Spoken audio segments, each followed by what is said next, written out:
ในช่วงระยะนั้นบ้านเมืองได้มีศึกสงครามเข้ามาหุกหานในที่สุดทั้งสองแม่ลูกก็รอดตายอย่างปาฏิหาริย์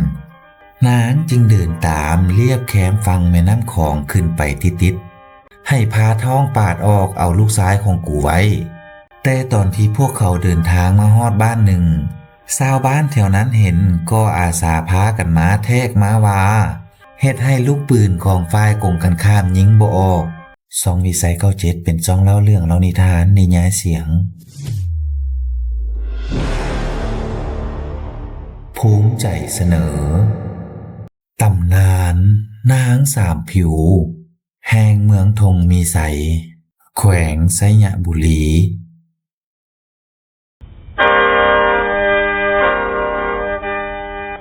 คำเสื่องของไผ่กระเจ้าก็มีแต่ว่าสิแต่ก่อนนี่เห็นเสือกนี้ขันได้ดินตัวนี้ไปแล้วอาหารในบริยานเนี่ยตื่นยิงบอกเขา บ่เป็นหยังผู้ที่ขึ้นจุดไฟจำไฟแตกกับเป็นหยังขึ้นโอ้เป็นหยังดำมาซื่อ ตามตำนานการบอกเล่าของผู้เฒ่าผู้แก่ได้เว้าสืบทอดต่อกันมาหลายยุคหลายสมัยว่าแต่ปางก่อนเหิ่งนานมาแล้วที่เมืองจำปานครในดินแดนตอนใต้ของลาวล้านช้างเป็นเมืองหนึ่งที่มีความเจริญรุ่งเรืองภัยฟ้าราษฎรก็อยู่เย็นเป็นสุขเพราะมีพญาเจ้าเมืองผู้คงความยุติธรรมต่อการปกครองบ้านเมืองพระองค์เป็นที่ฮักใคร่เคารพนับถือของชาวเมืองและเสนาอามาตย์ทั้งหลายเป็นที่สุดพญาเมืองมีพลทหารพร้อมด้วยเสนาอามาตย์ราชบดีชั้นผู้ใหญ่ที่ออกช่วยเวียกราชการแทนทั้งเวียกบ้านการเมืองทั้งเวียกการทหารซึ่งมีแม่ทัพเอกผู้หนึ่งที่มีหน้าที่รับผิดชอบปกป้องเขตน้ำแดนดินป้องกันชาติป้องกันความสงบสุขให้แก่ปวงชนในทั่วเมืองทั้งภายในและภายนอกแม่ทัพเอกผู้นี้มีชื่อว่าท้าวกันมาง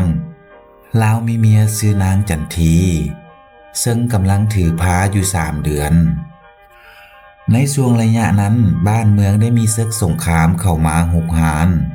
กันมางผู้เป็นแม่ทัพจึงได้จำใจนำทัพออกไปสู้รบตบตีกับศัตรูอย่างพิละอาถรรพ์สู้จนตัวตายคาในสนามรบที่แม่นางจันทีผู้เป็นเมียท้องอ่อน3 เดือนได้กลายเป็นไม้อยู่อย่างโดดเดี่ยวดายและเจ็บปวดทรมานใจเป็นที่สุดเมื่อเป็นแนวนั้นด้วยคุณงามความดีของผู้เป็นผัวพญาจึงเก็บเอานางไว้ดูแลเป็นนางสนมอยู่ในวังอยู่ต่อมาจนครบ9 เดือนนางได้ให้กำเนิดลูกออกมาเป็นบุตรสาวที่แข็งแรงหน้าตาก็สวยสดงดงามมีผิวพรรณที่พุดพองเปล่งประกายและยังสามารถปรับเปลี่ยนสีผิวไปตามเวลาเศร้าสวยแรงซึ่งตอนเช้าจะเป็นสีขาวปานย้อมฝ้ายตอนสวยมาสัมผัสกายเป็นสีไข่ส่วนตอนแลงจะเป็นสีฟ้าน้ำเงินฉะนั้นพญาจึงตั้งชื่อให้ว่านางสามผิวพอลักษณะผิวพรรณของนางเปลี่ยนสีได้ตาม3 เวลาเพราะเหตุนั้นเองนางจึงได้กลายเป็นผู้ที่น่าเอ็นดูและฮักใคร่โปรดปรานของพญาเจ้าเมืองตอนยังน้อยว่างามอยู่แล้วใหญ่ขึ้นมาเป็นสาวก็ยิ่งงามขึ้นไปอีกเฮ็ดให้บ่าวเล็กบ่าวน้อยบ่าวเฒ่าบ่าวแก่พอห้างพอไม้จนตลอดฮอดเจ้าขุนมุนนายผู้มีตำแหน่งใหญ่โตต่างก็พากันหลั่งไหลเข้ามาเยี่ยมมาชมความงามของนางทุกเศร้าสวยแลงอยู่บ่ขาดสายหัวคันใดจนว่าเลื่อมฉะนั้นตามวัฏจักรของมนุษย์โลกมีคนหักก็ต้องมีคนสังโดยเฉพาะสาวแก่แม่ไม้สาวน้อยสาวใหญ่ทั้งหมดในเมืองก็พากันอิจฉาริษยาในความงามของนางจึงร่วมหัวกันไปฟ้องกราบทูลพญาเจ้าเมืองว่านางเป็นกลากินีบ้านเมืองเป็นคนเค็ดคนขวางพวกขน้อยบ่อยากให้อยู่ร่วมบ้านร่วมเมืองนำให้กำจัดนางทิ่มหรือเนรเทศนางออกจากเมืองไปซะถ้าบ่ดังนั้นอาจจะมีการตบตีแย่งชิงนองเลือดกันเกิดขึ้นและบ้านเมืองก็อาจจะบ่มีความสงบสุขแน่นอนเมื่อเป็นดังนั้นพญาเจ้าเมืองผู้คงความยุติธรรม บวกกับคิดคำนึงถึงคุณงามความดีของผู้เป็นพ่อของนางจึงได้ออกราชองค์การสั่งให้ทั้งสองแม่ลูกไปปลูกต้นจำปาใส่พลานหินอ้อมตามวัดภูนั้นถ้าหากปลูกแล้วมันตายหรือบ่ออกดอกบ่ออกใบก็แสดงว่าเป็นกาลกิณีบ้านเมืองคือดังที่เขากล่าวหาแท้ก็จะได้เนรเทศออกจากเมืองหรือบ่ก็จะฆ่าทิ่มนางสามผิวกับเมก็เฮ็ดตามคำสั่งพากันไปปลูกต้นจำปาใส่ตามก้อนหินข้างวัดภูนั้นแล้วเบิงแยงบัวระบัดหักษาหดน้ำใส่ฝุ่นหลายมื้อหลายวันในที่สุดทั้งสองแม่ลูกก็รอดตายอย่างปาฏิหาริย์เพราะต้นจำปาได้เริ่มเจริญงอกงามมีใบเขียวทุมดอกก็เบ่งบานขึ้นเต็มกกส่งกลิ่นหอมไปทั่วอาณาเขตซึ่งเฮ็ดให้เป็นที่พึงพอใจของพญาเมืองผู้ปกครองนครเป็นอย่างยิ่งถึงว่าชาวบ้านชาวเมืองที่เป็นผู้หญิงจะให้สังรังเกียจแต่ก็ยังมีพวกผู้ชายหลายคนยังหักและหลงไหลนางอยู่คือเก่าเสมอมาส่วนพวกที่สังก็เฮ็ดหยังบ่ได้เพราะเป็นราชองค์การและคำเว้าของผู้เป็นกษัตริย์เว้าจริงเป็นแท้ตัดแล้วจะบ่คืนคำบ่มีไผกล้าลบลู่ดูหมิ่นพระเดชพระคุณของเจ้าชีวิตใดแต่พวกที่สังอาฆาตพยาบาทก็ยังบ่ยอมเลิกล้างง่ายๆยังคงใช้คำเว้าคำจาเป็นอาวุธดูถูกเหยียดหยามใส่ให้ป้ายสีไปต่างๆนานาจนเฮ็ดให้ผู้เป็นแม่หัวใจวายตายย้อนทนต่อการจมป้อยดาติสินนินทาของชาวบ้านชาวเมืองบ่ไหวจึงได้ลาโลกลงไปต่อมานางจึงได้อยู่อย่างโดดเดี่ยวดายขาดที่พึ่งพักพิงที่ปรึกษาทางด้านจิตใจแต่นางก็พยายามอดทนอยู่ไปวันๆภายใต้สายตาอันริษยาบังเบียดเกียดสังของผู้คนที่อยู่อ้อมข้างแบบนั้นเรื่อยๆมาทุกๆวันคำเว้าติสินนินทาอิจฉาริษยาใส่ให้ป้ายสีของผู้คนนับมือนับเพิ่มทวีขึ้นมาวันหนึ่งนางก็ทนบ่ไหวจึงตัดสินใจออกเดินทางไปเมืองอื่นเพื่อจะหนีไปตายเอาดาบหน้าแต่ก็บ่ฮู้จะไปทางใดดีเพราะแต่เกิดมานางก็บ่เคยออกจากบ้านไปใส่จักเทื่อก่อนจะไปนางได้เข้าไปกล่าวคำอำลาต้นจำปาที่ตนกับแม่ได้ปลูกเอาไว้พอนางคิดเปรียบเสมือนเป็นแม่ผู้หนึ่งที่คอยอยู่เคียงข้างเอาใจใส่เวลาลูกมีปัญหาและนางก็ได้เด็ดเอาดอกจำปาติดมือมานำ3 ดอกแล้วก็ออกเดินไปแบบบ่ฮู้จุดหมายปลายทางพอมาฮอดแคมน้ำของก็พอดีคำนางจึงนอนพักเซาเอาแหงอยู่ก้องต้นไม้ใหญ่ในขณะที่นางกำลังหลับไปก็ได้ฝันเห็นผู้เฒ่าคนหนึ่งเพิ่นมาบอกว่าให้เจ้าไปอยู่ทางเหนือเดินทางขึ้นไปจนสุด3 ห้วยข้ามภูลงไปจะมีป่าดงทงกว้างทิศเหนือแม่นหนองเทาก้องเสือใสทิศใต้แม่นทงใหญ่อยู่ที่นั้นบ่ว่ายามเป็นหรือยามตายจะมีคนหักคนแพงนับถือเจ้าไปตลอดเวลาบ่มีวันสิ้นสุดเมื่อตื่นขึ้นมานางก็ไปล้างหน้าล้างตาอยู่แคมน้ำของแล้วก็เอาดอกจำปานั้นออกมาพร้อมกับอธิษฐานว่าถ้าความฝันของข้าน้อยจะเป็นจริงและถ้าหากอยู่บนใดมีคนหักคนแพงก็ขอให้ดอกจำปานี้ลอยไปที่นั่นด้วยเถิดเว้าแล้วนางก็โยนลงในน้ำดอกจำปาก็ไหลทวนกระแสน้ำขึ้นไปทางทิศเหนือตามที่ผู้เฒ่าเพิ่นได้บอกเอาไว้ในความฝันอีหลีนางจึงเดินตามเลียบแคมฟังแม่น้ำของขึ้นไปติดๆข้ามห้วยข้ามห้องข้ามป่าดงพงไผ่ไปหลายวันหลายคืนหลายเดือนหลายปีข้ามบ้านข้ามเมืองไปหลายบอนหลายทีข้ามไปถึงบ้านใดก็มีผู้คนแห่แหนกันมาเบิ่งมาชมความงามของนางโดยเฉพาะบ่าวน้อยบ่าวใหญ่จนตลอดฮอดลูกชายของเจ้าขุนมูลนายทั้งหลายต่างก็พากันมาจีบมาขออยากได้นางไปเป็นเมีย แต่นางก็บ่สนใจและยังสืบต่อออกเดินทางซอกหาสถานที่ตามนิมิตในความฝันไปเรื่อยๆมีวันหนึ่งเสียงข่าวซาลือเกี่ยวกับความงามของนางได้ดังไกลไปถึงหูของลูกชายพญาเมืองธรรมชื่อท้าววันไสเมื่อหู้ข่าวแนวนั้นท้าวและเสนาอามาตย์ก็เกี่ยมเข้าของเงินคำแก้วแหวนเงินทองจำนวนหนึ่งเพื่อจะไปสู่ขอนาง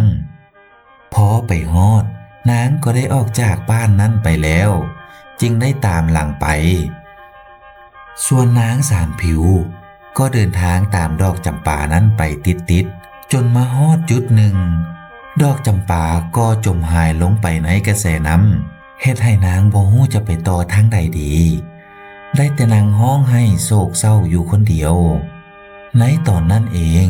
ท้าววันไสก็ได้ตามมาทันจึงได้เข้าไปปลอบโยนอ้อยอินเอาใจอยู่ดนเติบแล้วก็สั่งให้เสนาอามาตย์ชั้นผู้ใหญ่เอาธงเงินธงคำออกมาเพื่อจะมั่นหมายกับนางแต่นางก็ตอบปฏิเสธแล้วก็เดินทางไปต่อสถานที่แห่งนั้นมีชื่อว่าทานางเงินในปัจจุบันท้าววันไสก็บ่ยอมลดละพยายามตามตื้อตามจีบตามดูแลเอาใจใส่นางไปตลอดทางจนมาฮอดห้วยที่3ในที่สุดนางก็ทนต่อการตามจีบตามขอของท้าววันไสบ่ไหวจึงได้ตกลงปลงใจรับการสู่ขอมั่นหมายของลูกชายพญาเมืองธรรมผู้นี้ก็ย้อนว่าในส่วนชีวิตของนางบ่เคยมีชายคนใดมาเฮ็ดดีเอาอกเอาใจทนุถนอมลาวเช่นนี้มาก่อนสถานที่ดังกล่าวเอิ้นว่าบ้านปงคอดนนานมาจึงเปลี่ยนกายมาเป็นบ้านปงคอเมื่อตกลงมั่นหมายกันเป็นที่เสร็จสิ้นเรียบร้อยแล้วท้าววันไสก็พานางสามผิวเดินทางกลับเมืองธรรมด้วยกันพอไปฮอดบ้านปางคาปัจจุบันแม่นบ้านปางคาซึ่งฮีตของบ้านนี้แม้นมีกฎเล็กอยู่ข้อหนึ่งว่าห้ามบ่ให้คู่บ่าวสาวที่บ่ได้แต่งดอกสู่ขอตามฮีตของประเพณีรับนอนสมสู่กันอย่างเด็ดขาดถ้าบ่เช่นนั้นจะมีแนวอันเป็นไปอย่างที่คาดบ่ถึงแน่นอน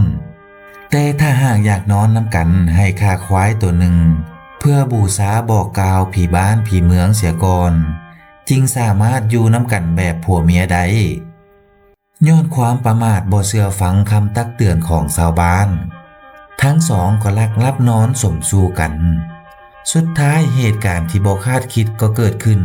ห่างกายของทั้งสองได้ติดกันบ่สามารถแยกออกจากกันได้เมื่อเป็นแนวนั้นชาวบ้านก็ได้พากันประกาศตามหาผู้มีความรู้ความสามารถมาแยกเขาทั้งสองออกจากกันพร้อมเดียวกันนั้นเสนาอามาตย์ของท้าววันไสก็ได้ส่งทหารไปแจ้งข่าวต่อพญาเมืองธรรมทราบเมื่อรู้ข่าวแล้วพญาเมืองก็ได้เดินทางมาเบิ่งด้วยตนเองและซอกหาวิธีเอาพวกเขาออกจากนั้นพญาเมืองจึงพากันปรึกษาหารือกับพวกเสนาอามาตย์ทั้งหลายว่าให้พาท้องปาดออกเอาลูกชายของกูไว้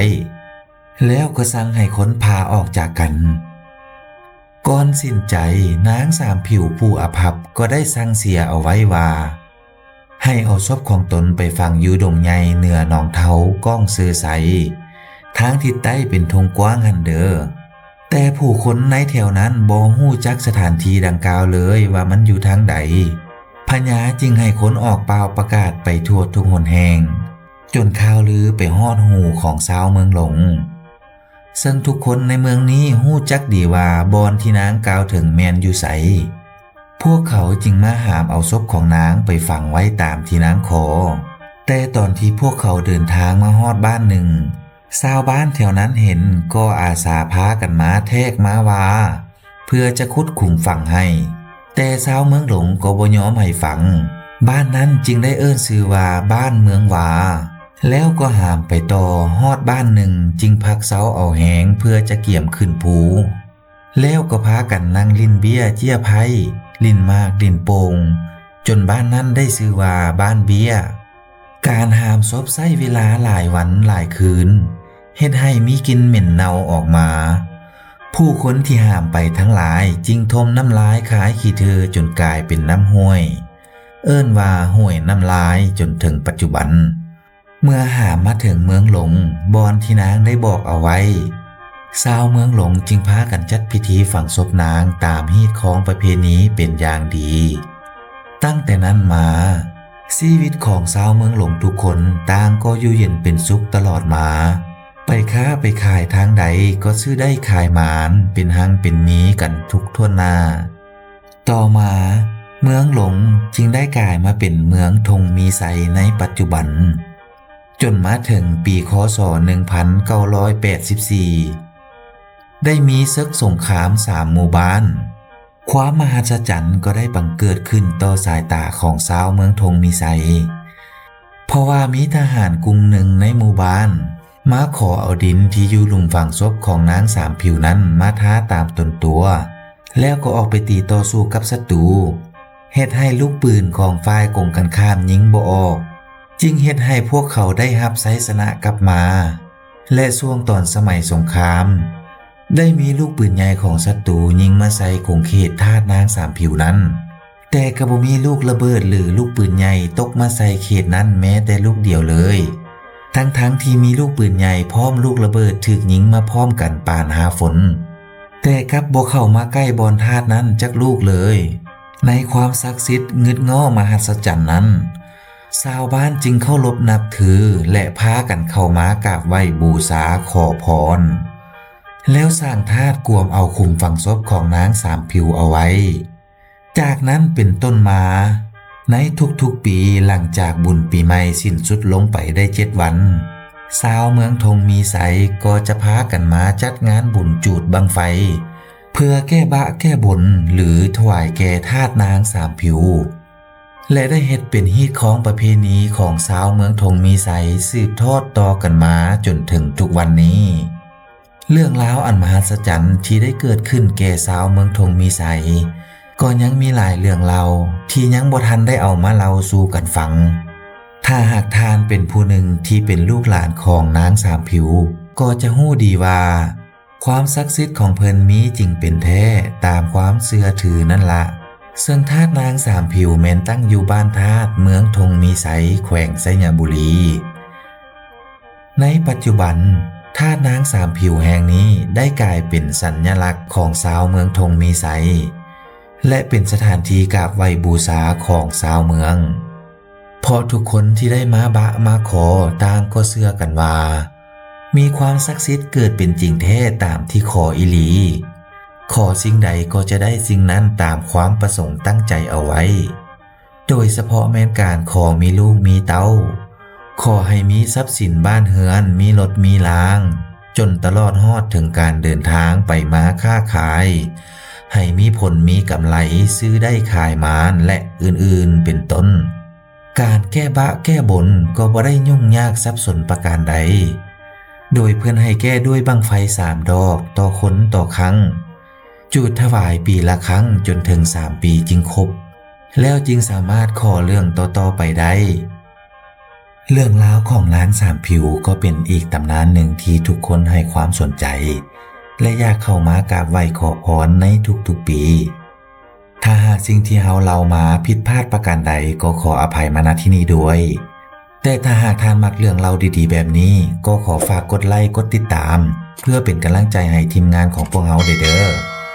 แล้วพบกันใหม่ในเรื่องต่อไปสบายดี